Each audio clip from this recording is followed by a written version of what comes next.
नमस्कार, आप देख रहे हैं NIP न्यूज़ और मैं हूं आपके साथ ज्योतिका। आइए रुक करते हैं खबर की ओर।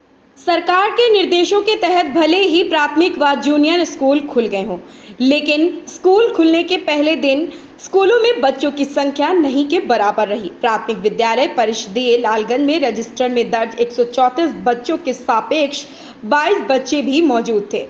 स्कूल में 2 अध्यापक और 2 शिक्षा मित्र मौजूद हैं। प्रधानाचार्य नेहा पांडे ने बताया कि 25 दिन बाद पहली बार 16 जून को विद्यालय खुले हैं, जिसके चलते अधिकांश बच्चे स्कूल नहीं आए हैं। अभिभावकों से बात करने पर उन्होंने बताया कि अभी गर्मी बहुत पड़ रही है, 1 जुलाई से बच्चे भेजेंगे। कुछ लोगों ने कहा कि बच्चे नानी के यहाँ गए हैं, स्कूल का समरसेबल पंप खराब है, हैंडपंप से काम चलाया जा रहा।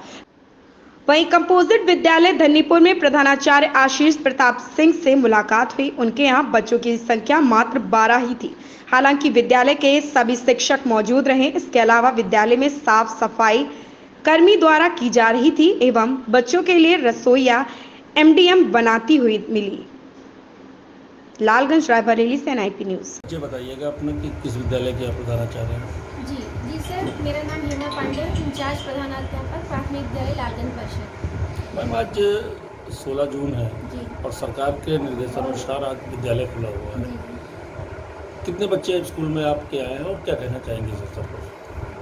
जी, 134 बच्चे मेरे यहाँ इनरोल हैं। उसके सापेक्ष आज बच्चों की संख्या बहुत कम है, तो कोशिश कर रहे हैं फ़ोन द्वारा वहाँ को संपर्क किया जा रहा है ताकि ज़्यादा से ज़्यादा बच्चे विद्यालय में उपस्थित। इस समय प्रचंड गर्मी का मौसम है, छोटे छोटे बच्चे हैं जिनकी एज 5 से 12-13 वर्ष तक की है। तो क्या बच्चों को स्कूल भेजने में अभिभावक कोई समस्या बता रहे हैं कि नहीं, अपने बच्चों को नहीं भेज सकते हैं? तो आपने कोई अभिभावकों से संपर्क किया है? हाँ सर, मैं कर रही हूँ, लगातार फ़ोन पे मेरी बातचीत हो रही है। तो कुछ लोग अभिभावक बच्चों को भेजे भी हैं जी। और कुछ लोग बता रहे हैं कि मैम 1 जुलाई से भेजेंगे, या कुछ लोग बोल रहे हैं कि अभी बच्चे रिलेशन में गए हुए हैं, वहाँ से आ जाएंगे तब विद्यालय। मैम, कितना स्टाफ है आपके? जी, हमारे 2 शिक्षा मित्र हैं, एक सहायक टीचर, मैं इंचार्ज अध्यापक। तो शिक्षा मित्र तो आने ही नहीं होंगे कि आ रहे हैं? जी सर, वो आए थे जी, लेकिन शिक्षा मित्रों के लिए शायद ये है कि जून का मानदेय उनको नहीं मिलता है। वो सुबह आए थे, फिर उन्होंने आपस में बातचीत की और वो अभी मुश्किल से 15-20 मिनट पहले वो लोग अभी चली गए विद्यालय से, कहे कि हम लोगों को मानदेय मिलना नहीं है जी। तो अभी कुछ क्लियर आदेश उनके लिए नहीं आया है जी। तो सुबह तो लोग उपस्थित हुए थे, समय उपस्थित हुई थी। फिर उसके बाद से अभी वो लोग 10 बजे गए हैं। नहीं, बहुत ज़्यादा प्रचंड गर्मी है इस समय। तो बच्चे अगर स्कूल आते हैं तो उनके लिए क्या व्यवस्था है कि गर्मी से उनको बचाया जा सके? सर, इसके लिए अभी कोई खास व्यवस्था नहीं है। लाइट है तो पंखे चलते हैं कमरों में, सर इतना ही है। और बच्चों को कमरे के अंदर बैठा के रखेंगे और पानी की व्यवस्था है, पानी पिलाते रहेंगे। जो बच्चे आज स्कूल आए हैं उनके लिए मिड डे मील की व्यवस्था? खाना बना है जी सर। ठीक है, थैंक यू।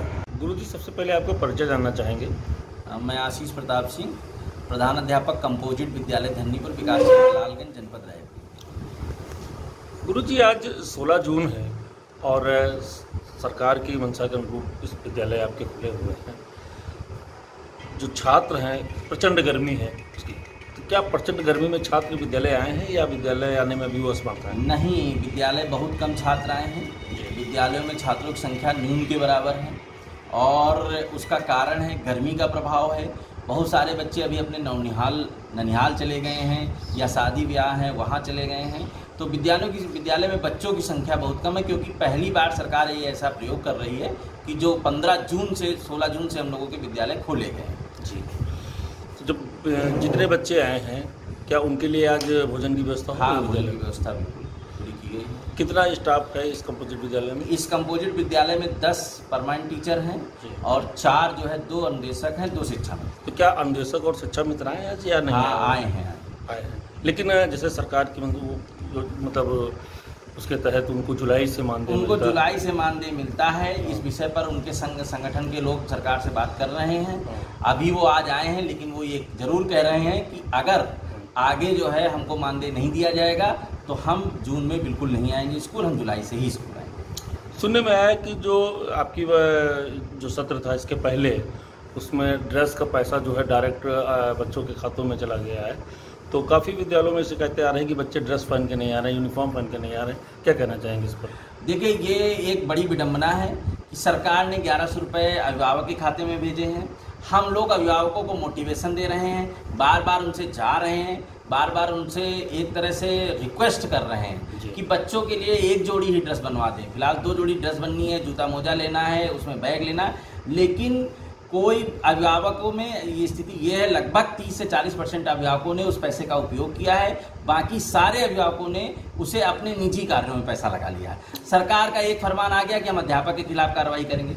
तो भाई, ये योजना आपकी है, आपने पैसा जिसे दिया है, जिम्मेदार वो व्यक्ति है, ना कि अध्यापक जिम्मेदार है। अध्यापक रिक्वेस्ट ही कर सकता है कि आप इस पैसे का उपयोग करिए, सही। आप नहीं कर रहे हैं तो इसके लिए अध्यापक के पास कोई ना लिखित तरीका है कि हम कोई लिख देंगे, कोई हम जो है उसके अभिभावक के खिलाफ कोई हम मुकदमा पंजीकृत कर सकते हैं कि उसने पैसा नहीं खर्च किया। नहीं, एक बड़ा सवाल है कि जो पैसा अभी अभिभावकों के खाते में गया, क्या इसी पैसे, इतना ही पैसा आप लोगों के पास आता था जो आप बच्चों को यूनिफॉर्म दे देते थे? हाँ, ये जो 600 रुपये अभिभावकों के खाते में गया है, वो पैसा जो है हम लोगों के खाते में आता था और हम लोग बच्चों को ड्रेस देते थे। अभी अभिभावकों का कहना है कि इतने पैसों में हमें जो है मार्केट से ड्रेस अवेलेबल नहीं हो रही है, लेकिन आप लोग दे देते थे, तो कैसे दे देते थे आप? वो हम लोगों के पास ऐसा होता था कि हम लोग बल्क में कपड़ा खरीदते थे। एक जगह से एक फर्म को ऑर्डर करते थे, बल्क में कपड़ा खरीदते थे, और उसके बाद एक हमारे यहाँ टेलर आता था और टेलर हर बच्चे की नाप लेता था। नाप लेकर के वो हर बच्चे की सिल देता था। तो जब ज़्यादा मात्रा में कपड़ा एक जगह से खरीदा जाएगा और टेलर एक मिल करके एक ही टेलर होगा, तो वो हमारा 300 रुपये में ड्रेस लगभग कंप्लीट तैयार हो जाती थी बच्चे। साफ सफाई के लिए क्या व्यवस्था है? साफ सफाई के लिए आपके सामने देखिए कि आज सफाई कर्मी आया है, लेकिन चूंकि आज पहला दिन है, अभी वो साफ सफाई बाथरूम की कर रहा है। टाइम लगेगा, 1-2 दिन में विद्यालय एकदम साफ सुथरा हो जाएगा। ठीक है। ऐसी खबर से जुड़े रहने के लिए देखते रहिए NIP न्यूज़।